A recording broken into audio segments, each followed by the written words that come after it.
O Paraná está recebendo desde o ano passado um investimento bilionário para a transmissão de energia, principalmente aqui em Ponta Grossa e na região. Esse projeto, que tem um custo de 2 bilhões, ele é necessário por conta do abastecimento de energia das cidades, mas também vem gerando algumas polêmicas, principalmente no campo ambiental. Para comentar um pouquinho sobre isso, nós convidamos hoje o Márcio Dayan Neves, que é diretor de implantação do Sistema de Transmissão Gralha Azul, que vai falar um pouquinho com a gente, explicar o projeto e também o que vem sido feito durante ele. Bom dia, Márcio, obrigada pela sua presença. Bom dia, Milena, é um prazer para nós estarmos aqui no Diário dos Campos, para que possamos falar um pouco desse importante projeto que é o Sistema de Transmissão Gralha Azul. Então, antes da gente iniciar, a gente separou um vídeo de apresentação do projeto para que as pessoas que estão nos assistindo possam ver um pouquinho como que ele está sendo desenvolvido.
Então, Márcia, a gente viu no vídeo alguns números aí do projeto, são 5 subestações, 5 ampliações de subestações, 15 linhas de transmissão e mais de 2.200 torres de energia. Esse projeto ele vem atingindo aí 27 municípios do estado. Qual que é a necessidade de implantação de toda essa estrutura? Por que ele foi motivado? O Sistema de Transmissão Gralha Azul ele é uma concessão federal, vencida pela ENGIE em dezembro de 2017. Nós assinamos um contrato de concessão em março de 2018. O grande objetivo desse sistema de transmissão, que como você bem colocou, é composto de 15 linhas de transmissão, 10 subestações, é melhorar a qualidade e reforçar a confiabilidade do sistema interligado nacional e a qualidade de energia aqui no estado do Paraná. Então ele é vital para propiciar o crescimento econômico do estado. Como que essa transmissão de energia vinha acontecendo no estado, vem acontecendo até então, e o que vai mudar a partir do projeto entrar em operação? O sistema de transmissão brasileiro é todo interligado. Então, o que nós tínhamos aqui na região centro-sul do Paraná é uma dificuldade no crescimento econômico, uma vez que não havia energia disponível. A Copel faz um grande trabalho e tem um sistema de transmissão bastante robusto. O sistema de transmissão Gralha Azul trará a energia de Itaipu, que hoje vai 100% para o estado de São Paulo, aqui para os paranaenses. Com as nossas novas subestações, a Copel interconectará inúmeras linhas de distribuição, fazendo com que essa energia flua para todos os municípios aqui do estado do Paraná. Para fazer uma obra dessa proporção, com tantas pequenas obras espalhadas, é necessário um grande efetivo de pessoas.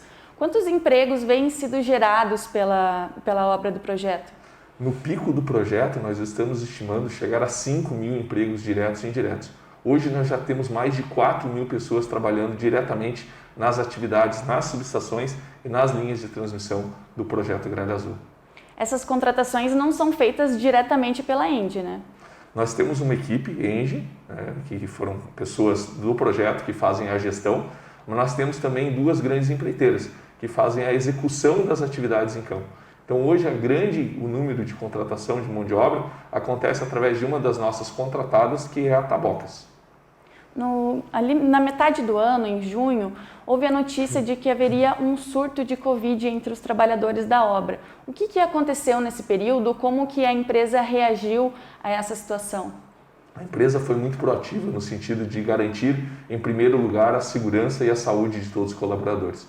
Nós tomamos inúmeras ações em conjunto com as secretarias de vigilância sanitária e as secretarias de saúde dos municípios. Então, implementamos uma rotina de quarentena muito rigorosa, uma mobilização gradativa de novos colaboradores, a testagem em massa de 100% dos colaboradores da obra, tudo isso em conjunto com os municípios, de forma a garantir a saúde dos colaboradores e a continuidade do projeto. Então, hoje nós já testamos todos os nossos colaboradores, são mais de 4 ou 5 mil testes realizados, além da doação de testes e EPIs que foram feitos pela ENGIE para os municípios, para ajudar a população como um todo. Como houve essa situação de contaminação por Covid, algumas partes do alojamento dos trabalhadores tiveram que ser interditadas. Com isso, outros locais foram utilizados para alojar os trabalhadores. É o caso do Hospital Evangélico de Ponta Grossa, que já está desativado há alguns anos. Essa contaminação, essa necessidade de divisão dos trabalhadores fomentou essa procura por novos locais na cidade? Vocês alugaram novas casas, outros espaços para realocar os trabalhadores? Na verdade, a gente não teve nenhum tipo de grande contaminação. O que houve foi uma ação proativa da empresa e da sua contratada, no sentido de realojar as pessoas para aumentar o espaçamento entre elas. Então, no início do projeto, nós tínhamos alojamento que previam X colaboradores para cada local. Com o início da pandemia e no sentido de visar, de garantir a segurança e a saúde das pessoas, nós aumentamos o espaçamento. Então, com isso, foi necessário rearranjar os nossos alojamentos e procurar novos locais que pudessem agregar, pudessem alojar esses novos colaboradores. Tudo isso em conjunto, de novo, com os municípios, com a vigilância sanitária, com a vigilância epidemiológica, que acompanhou todas as atividades e pôde atestar que os nossos alojamentos estavam em condições perfeitas para atender a todos os nossos colaboradores. Essa ação de realocação dos funcionários acabou gerando um próprio fomento ao mercado imobiliário, então, já que foram alugados novos locais para realocar os trabalhadores. Sem dúvida, Milena. Na verdade, a própria mobilização adicional de colaboradores para a execução da obra já gera uma riqueza, já gera uma movimentação econômica significativa em todos os municípios onde nós estamos atingindo. Esse fator específico e a preocupação da empresa com a saúde dos colaboradores, em aumentar o espaçamento, melhorar as condições de segurança para evitar uma disseminação da pandemia, também reforçou isso com o aluguel de hospitais, casas, outros locais que pudessem agrupar e receber os nossos colaboradores com saúde. No ano passado, no início da obra, ali por setembro, outubro, o Diário dos Campos acompanhou esse início, inclusive nós linkamos a matéria que foi publicada há um ano aqui no link da nossa entrevista ao vivo agora, e na época a previsão era que a obra fosse completada em até 2 anos, ou seja, começou em 2019, terminaria em setembro de 2021. Esse prazo é mantido, continua de pé? Positivo. Como eu comentei, nós assinamos um contrato de concessão em março de 2018. Depois da assinatura desse contrato, nós passamos 2 anos num processo de licenciamento ambiental muito rigoroso e conseguimos iniciar as obras em setembro de 2019 para as subestações e em janeiro de 2020 para as linhas de transmissão. O projeto como um todo, considerando todas as subestações e todas as linhas de transmissão, deve entrar em operação em setembro de 2021, daqui a um ano. Nesta semana, a gente recebeu a notícia de que a 11ª Vara Federal de Curitiba suspendeu as licenças ambientais emitidas pelo IAT para a obra e proibiu a derrubada de árvores na escarpa devoniana. Essa liminar emitida pela Justiça, ela pode atrasar a obra? Como que vai ser feita essa readequação do prazo? Milena, nós sabemos que existe uma ação civil pública movida por uma ONG, cujos objetivos vão muito além da questão ambiental, mas nós não fomos citados em nenhuma decisão liminar até o momento. O que nós temos feito no âmbito do processo da ação civil pública é apresentado todos os nossos quesitos, demonstrado que o nosso licenciamento ambiental ele foi feito de forma absolutamente correta ao longo de 2 anos de processo. Esse processo de licenciamento ele constou com dezenas de vistorias, tanto do órgão ambiental quanto dos demais órgãos anuentes. Ele constou de todos os estudos de impacto ambiental necessários, todos os estudos complementares, né? E, além disso, audiências públicas. Então, ao longo desses 2 anos, nós obtivemos não somente as licenças prévia de instalação e autorização de supressão de vegetação emitidas pelo IAT, que é o órgão ambiental estadual, o órgão competente para emitir as licenças, como também as anuências de todos os demais órgãos anuentes, que são o IPHAN, que cuida do patrimônio arqueológico, a FUNAI, dando não óbice, uma vez que nós não interceptamos áreas indígenas, a Fundação Palmares, que é um licenciamento quilombola, o CEFA, Conselho Estadual do Patrimônio Histórico e Artístico, a anuência de uso de solo dos 27 municípios por onde nós passamos. Enfim, temos todas as licenças necessárias para iniciar a obra. A ENGIE está no Brasil há 22 anos. Nós nunca iniciamos nenhuma obra sem que todas as licenças tenham sido cumpridas. Ainda no âmbito da ação civil pública, tanto o IAT, que é o órgão competente pelo licenciamento, se pronunciou, reforçando a legalidade do empreendimento, como também o IBAMA, que é o órgão federal que, embora não seja responsável pelo licenciamento, foi citado pela ONG como que deveria dar anuência nesse processo. O próprio IBAMA, nesse processo, deixou muito claro que ele não tem que dar anuência, uma vez que a competência do licenciamento é a do IAT. Então, o que se discute hoje, no âmbito da ação civil pública, era se o IBAMA deveria ou não dar anuência por conta da necessidade de supressão de vegetação do empreendimento. Como o nosso empreendimento, como foi bem colocado no início, ele é formado por 15 linhas de transmissão e cada linha de transmissão trata-se de um empreendimento distinto, essa anuência não é necessária. Então, o nosso licenciamento ele é feito por grupos, porque as linhas são distintas, interligam subestações diferentes, passam por localidades diferentes e o nosso licenciamento está todo regular. Então, a gente não pode comentar sobre qualquer decisão liminar que nós desconhecemos, uma vez que nós não fomos citados até o momento. E caso agora, com o desenrolar dessa liminar que determina a suspensão das licenças ambientais emitidas pelo IAT, o Instituto Água e Terra, como que fica a situação? Como que a empresa pode proceder para continuar a obra? Bom, novamente, como nós não temos nenhuma decisão liminar de nosso conhecimento, nós seguimos com as nossas atividades da mesma forma com que a gente já vem sendo feito, uma vez que as licenças estão válidas. Caso nós realmente tenhamos alguma decisão nesse sentido, caberá a nós entrarmos com os devidos recursos de forma a comprovar essa legalidade do nosso processo. Novamente, além da legalidade reforçada pelo IAT, pelo IBAMA, nós temos também o reforço do Ministério das Minas e Energia, da Agência Nacional de Energia Elétrica, comprovando que o empreendimento é formado por inúmeras linhas de transmissão e um empreendimento legal. Então, o risco de uma paralisação poderia gerar um impacto social bastante significativo, não só para o estado como um todo, para todos os municípios abrangidos, mas sobretudo pela região de Ponta Grossa, onde nós temos um grande número de colaboradores. Essa polêmica ambiental, ela foi a conhecimento da população através de uma reportagem nacional que foi veiculada pelo programa Fantástico. Nessa reportagem, ambientalistas comentaram que seriam cortadas 4.000 araucárias por conta do projeto. Essa informação é verdadeira? Qual que é a permissão de corte de árvores para realização do projeto?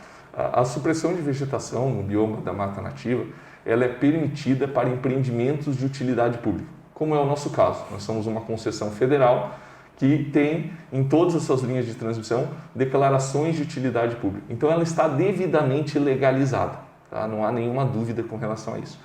Eu penso que é muito importante ressaltar que durante esses 2 anos de licenciamento nós fizemos um trabalho rigorosíssimo no sentido de minimizar essa necessidade de supressão. Nós desviamos a nossa linha de transmissão de todas as unidades de conservação, de todas as reservas particulares de proteção natural, de todas as áreas turísticas, de todas as áreas municipais, de todos os centros municipais, de todas as áreas sensíveis que poderiam ser, que precisam ser preservadas. Então, esse trabalho rigoroso fez com que a necessidade de supressão de vegetação fosse muito minimizada. As nossas torres hoje estão mais prioritariamente instaladas em regiões de lavoura. Mais de 70% das nossas torres estão em áreas de lavoura. A necessidade de supressão de vegetação do projeto hoje abrange apenas 4% da área diretamente afetada. 4% da área diretamente afetada no projeto. Isso é muito pouco, num conceito de que é uma linha de 1.000 quilômetros de transmissão, cujo benefício é muito grande. Mas nós vamos além disso. Nós utilizamos torres mais altas na concepção do projeto. Por quê? Torres mais altas evitam a necessidade de supressão entre os vãos das torres. Os cabos ficam mais altos, não precisa cortar vegetação embaixo. Isso é um outro ganho ambiental muito grande. Há uns custos do empreendimento, que tem que fazer torres mais robustas e mais altas. Além disso, estamos implementando o lançamento de cabos no projeto 100% usando drones. Isso é uma tecnologia pioneira, nunca feita nessa escala. 1.000 quilômetros de linha de transmissão serão lançados utilizando drones. Ao utilizar drones, nós também evitamos a necessidade de abertura de um acesso entre uma torre e outra para o lançamento de cabos. Então, daqueles 4% que eu comentei, nós temos a pretensão de reduzir em ainda mais 50%. Quer dizer que a supressão de vegetação no projeto deve ser de apenas 2% da área diretamente afetada. O que nós temos, infelizmente, são opositores ao projeto, ONGs e opositores que têm interesses fundiários na travessia da nossa linha de transmissão e que, por isso, utilizam-se indevidamente da mídia para dizer que o projeto Gralha Azul, que é um projeto devidamente licenciado e que tem um benefício muito grande para o Estado, estaria destruindo o meio ambiente, o que não é verdade. O senhor comentou que essa utilização dos drones, que é uma novidade no projeto, vai diminuir em 50% a necessidade do corte de árvores. Agora, com essa nova tecnologia, com essa nova técnica, quantas árvores deverão ser cortadas para a realização do projeto? A supressão de vegetação, como eu comentei, e o número de espécies necessárias estão nas autorizações de supressão de vegetação. Então, se veicula aí que esse número seria gigantesco. Como eu comentei, estamos falando de 2% da área diretamente afetada. Nós temos a segurança de que nós desviamos de todas as áreas e estamos tomando todas as ações para minimizar a supressão. Entretanto, sendo necessária a supressão, em alguns casos será, nós também temos previsto em lei compensação ambiental. Na compensação ambiental está prevista o plantio proporcional à necessidade de supressão. Entretanto, a ENGIE sempre fez muito mais do que o previsto na legislação. Isso está intrínseco em nós, na nossa forma de trabalhar ao longo desses anos. Então, nós já acordamos com o Instituto de Água e Terra que nós faremos compensações voluntárias adicionais. Então, nós plantaremos o dobro da área, onde for necessária a supressão, e plantaremos ainda mais várias araucárias, além daquelas que eventualmente sejam necessárias a supressão. Lembrando que fizemos todo o trabalho e continuamos fazendo todo o trabalho no sentido de minimizar essa necessidade. Dentro da legislação, o que está autorizado de acordo com a lei, com os órgãos competentes, qual que é a previsão de número de árvores mesmo que podem vir a ser cortadas caso necessário? O número de árvores, como eu comentei, ele está nas autorizações de supressão. São diversas autorizações de supressão de vegetação e esse número varia para cada uma dessas espécies. Então, eu não tenho esse número para te passar agora exatamente de cabeça. Mas essas informações elas estão disponíveis. Os documentos do licenciamento são públicos.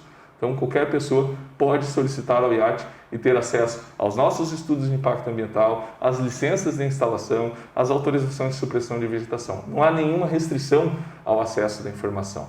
Isso é muito importante de destacar, porque uma das alegações dessas ONGs é que os estudos não foram feitos de forma transparente, quando, na verdade, pela lei do acesso à informação, todas essas informações estão disponíveis. Para a gente responder essas alegações que foram feitas, o número é próximo à quantidade de 4.000 araucárias?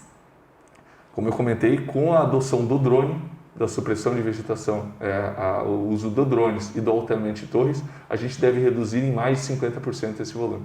Então deve ficar próximo a 2.000 araucárias agora? Ou até menos. Isso é na região aqui dos grupos 1 e 2, que são objeto da ação civil pública movida pela ONG. Como o senhor comentou, há esses interesses fundiários, ou seja, dos proprietários de terras. Quando a gente conversou no ano passado, o senhor citou que as linhas passam por 2.278 propriedades rurais. A gente sabe, vendo o traçado, que nessa linha passa por grandes propriedades rurais, grandes donos de terrenos. Vocês consideram que houve uma pressão desses grandes donos de terrenos para toda essa movimentação contrária à obra? De modo geral, nós temos uma aceitação de toda a população sobre o projeto muito elevada, sobretudo dos proprietários rurais. Nós negociamos amigavelmente mais de 70% das propriedades. Isso é um número muito grande, se considerado que no estado do Paraná são áreas bem valorizadas. Então, foi feito um trabalho muito exaustivo de visitas às pessoas, demonstração de quais são os benefícios do projeto, apresentação de laudos de avaliação e tentativa de chegar em acordos amigáveis, onde nós conseguimos, como eu comentei, mais de 70% amigável e hoje mais de 95% da área do projeto liberado. Infelizmente, nós temos, sim, alguns casos onde essa negociação não foi possível, porque haviam interesses pessoais em detrimento do interesse público. Nosso projeto é uma concessão federal, cujo grande objetivo é trazer energia para o estado do Paraná. Tudo isso respeitando o meio ambiente. Então, o traçado das linhas de transmissão, foi feito, foi determinado em conjunto com os órgãos ambientais competentes, inclusive a CEFA, o Conselho Estadual do Patrimônio Histórico e Artístico, que determina onde a linha pode passar na região da Escarpa Devoniana.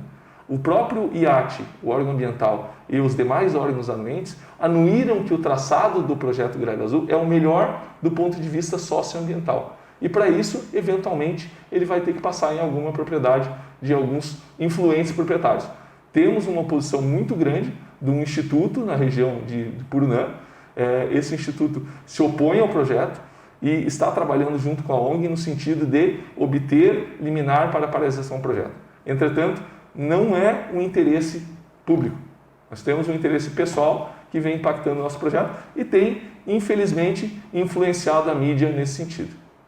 Falando nesse tracejo do projeto, onde ele passa aqui em Ponta Grossa? Houve também a polêmica de que ele passaria próximo ao Parque Vila Velha, que haveria ali um ruído visual, que do parque daria para ver as torres. Por onde que ele passa aqui na cidade?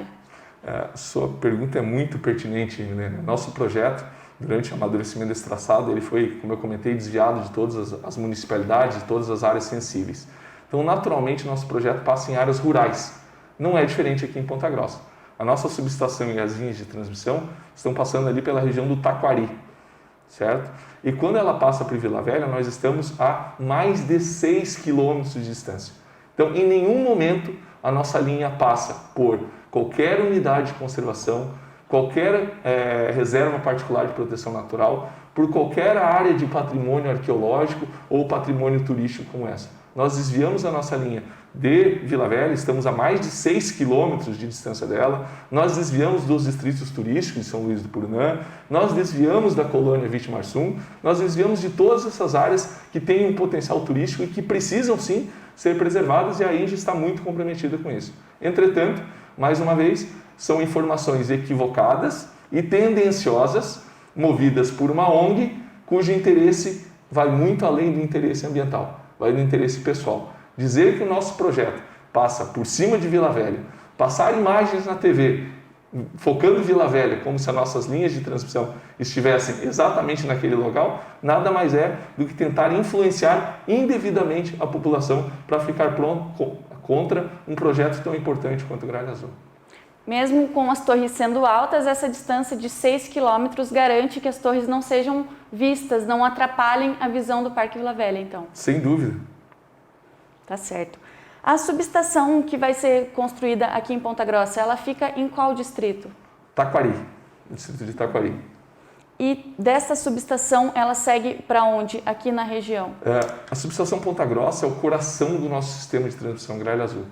Dessa subestação, nós temos 2 linhas de transmissão que saem em direção a Ivaiporã, que vão trazer energia de Itaipu, 2 grandes linhas de transmissão que saem no sentido de Campo Largo, que vão interligar com a região metropolitana, e uma série de outras linhas de transmissão que interligam diferentes subestações existentes da Copel ou novas subestações que serão construídas. Então, nós interligamos aqui, a partir de Ponta Grossa, Irati, Castro, Ponta Grossa Sul, tem uma outra subestação que é Ponta Grossa Norte da Copel, São Mateus, União da Vitória, Guarapuava. Então, nós passamos aí por 27 municípios, mas nós temos 10 subestações onde nós teremos ou serão construídas ou serão ampliadas para permitir esse escoamento de energia. Novamente, nessas novas subestações, a Copel irá se interconectar com dezenas de linhas de distribuição que que permitirão que a energia transmitida por Gralha Azul seja distribuída para o estado como um todo. Falando agora nos projetos socioambientais da empresa. Lá no início do projeto já foi anunciado que pelo menos 2 milhões de reais seriam destinados a projetos socioambientais. Antes o senhor comentou da compensação ambiental, do possível corte de árvores, que a cada árvore plantada seria plantadas ainda mais árvores no local. A gente tem informação também que no Paraná, no ano passado, a ENGIE ou plantou ou doou 50 mil mudas de espécies nativas aqui dentro do estado. O que mais que deve ser feito, além dessa questão das árvores? Quais são os outros projetos que são desenvolvidos pela empresa como uma forma de mitigar os impactos da obra?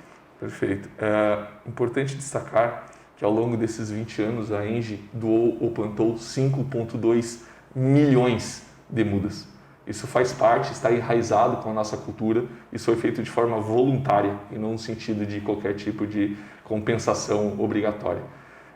Ao longo desse tempo, cerca de 800 mil mudas foram doadas ou plantadas no estado do Paraná.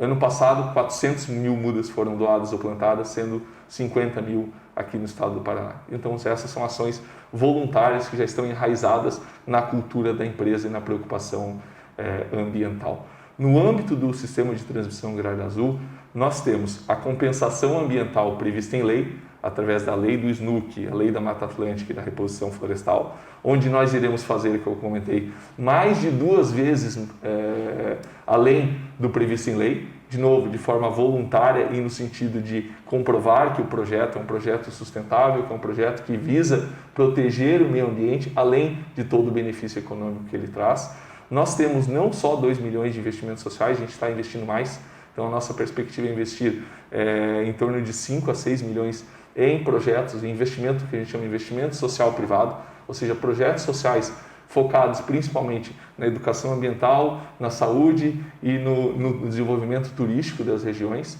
Então hoje nós já temos mais de 160 mil investidos no combate ao Covid, só numa parceria com os municípios que nós celebramos nesse início desse ano.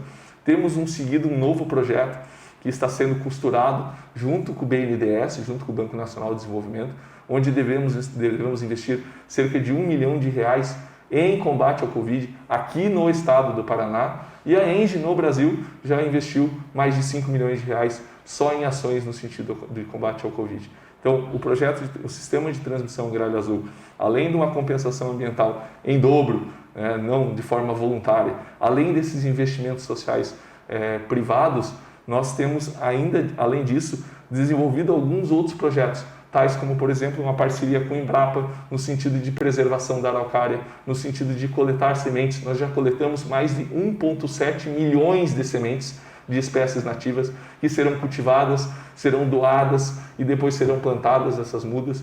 Então, essas são todas as ações que o sistema de transmissão Gralha Azul está fazendo, de novo, de forma voluntária, de forma a mostrar que o projeto ele é muito sustentável. E essas ações são distribuídas nos 27 municípios por onde passam as linhas de transmissão da obra. As compensações ambientais, elas são discutidas com o Instituto de Água e Terra, que é o órgão ambiental competente, e serão aí determinadas exatamente em quais locais serão feitos. Os investimentos sociais privados, esses são desenvolvidos de forma pulverizada nos municípios onde nós estamos atuando. Para a gente finalizar falando em futuro, a sede da filial do projeto da obra fica aqui em Ponta Grossa. A gente sabe que a energia ela é muito tributada, então há uma arrecadação grande de impostos. Por quanto tempo Ponta Grossa receberá esses impostos pagos pela obra? A obra em si ela tem uma duração de 2 anos. Entretanto, como o projeto é uma concessão federal e a ENGIE irá implantar e operar esse projeto ao longo de 30 anos, serão 30 anos com pagamento, gerando riqueza, 30 anos agregando emprego e 30 anos com pagamento de impostos estaduais, municipais e federais. Concentrados em Ponta Grossa. Como a subestação Ponta Grossa é o coração do nosso sistema, nós temos a principal subestação aqui e temos uma filial aqui, uma boa parte desses recursos serão concentrados aqui em Ponta Grossa, mas também nos demais municípios por onde o projeto está sendo desenvolvido. E em relação aos empregos, a estimativa é que a obra gere cerca de 5 mil empregos entre diretos e indiretos. Até setembro de 2021 podem ser abertas novas vagas. Quem tiver interesse em acompanhar por onde, qual meio que deve utilizar para saber um pouquinho mais sobre isso? Nós estamos ainda em fase constante de mobilização. Não atingimos ainda o pico de mão de obra do projeto. Então nós ainda estamos contratando de forma gradativa, mas ainda estamos contratando. Para resolver, para explicar dúvidas ou qualquer tipo de comunicação, nós temos uma ouvidoria no projeto. Então essa ouvidoria é o canal formal que nós podemos utilizar para que as pessoas entrem em contato com a gente se necessário. E a Agência do Trabalhador também é um dos órgãos que vem sido utilizado para intermediar essa contratação de mão de obra, né? Claro, a parceria com o município, a parceria com as agências é muito importante, que permite que a gente possa priorizar a contratação de mão de obra local. Isso é algo também que a ENGIE, o Sistema de Transmissão Gralha Azul, tem feito. Priorização de mão de obra local. Sempre que possível, priorizaremos e contrataremos pessoas locais que, além de gerar riqueza, contribuem com o desenvolvimento do município. Márcio, muito obrigada pela sua presença, pela sua participação. Obrigada a você também que nos acompanhou até aqui. Lembrando que a entrevista fica disponível na nossa página do Facebook, no portal DC+, e no nosso canal do YouTube. Até a próxima!